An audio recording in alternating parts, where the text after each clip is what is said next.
Questioning can be challenging, and knowing when to use or ask the right question can be even more challenging within a tutoring session. The best and surest way to know that you're asking the right question is through time and practice. But I do want to give you a couple more hints and tips in asking questions. Oftentimes students will understand a small part or portion of a problem-solving method. Now, a good tutor will identify specific problem areas instead of re-emphasizing the general material or objectives that the student already understands. So when asking questions, we need to keep the following tips in mind. The first tip is to allow the student time to answer a question before moving on to the next. Don't bombard a student with too many questions in a row without allowing him or her time to answer. Also, don't rush a student's answer. Give him or her time to analyze the question and answer before moving on to another one. However, sometimes, open-ended questions can be a little bit challenging for students, but try to encourage your students to get specific information from them and what they're having a difficult time with.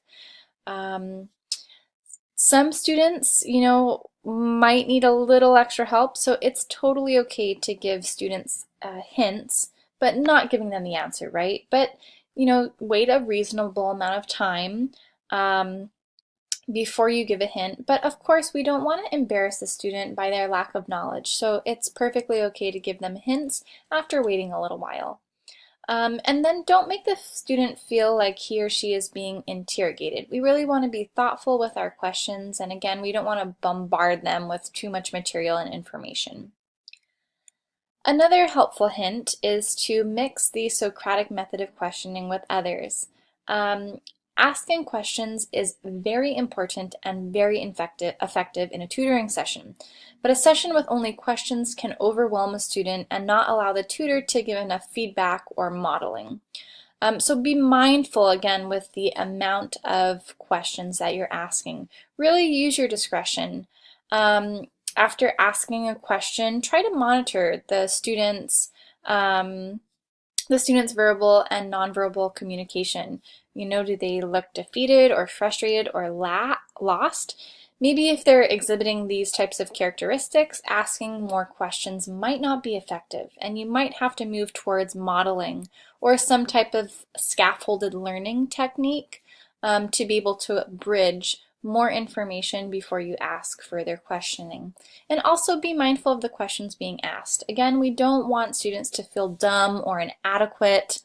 If you've asked a question that is challenging and the student doesn't know how to answer it, definitely provide him or her with a hint or a tip.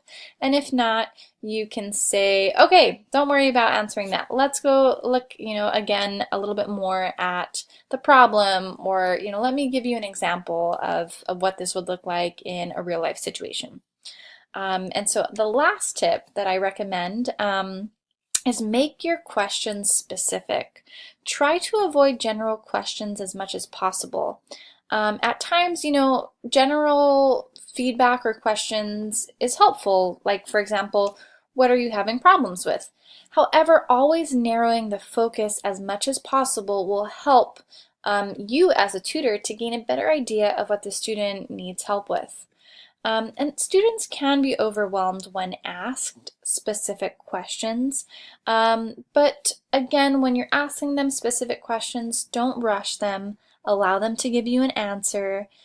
If they are seemingly being overwhelmed, it's okay to give them hints. Specific questions can, look like, for example, what theme do you think the writer is trying to convey? Or what role do you think the characters play? Or did you find one passage you really liked? So I think specific questions ultimately help the tutor to pinpoint the student needs. But again, we do want to make the student feel comfortable, and we don't want the student to feel like they're being interrogated. So really be thoughtful with your questions, and I think that your questions can really go a long way in positively affecting the student and his or her understanding.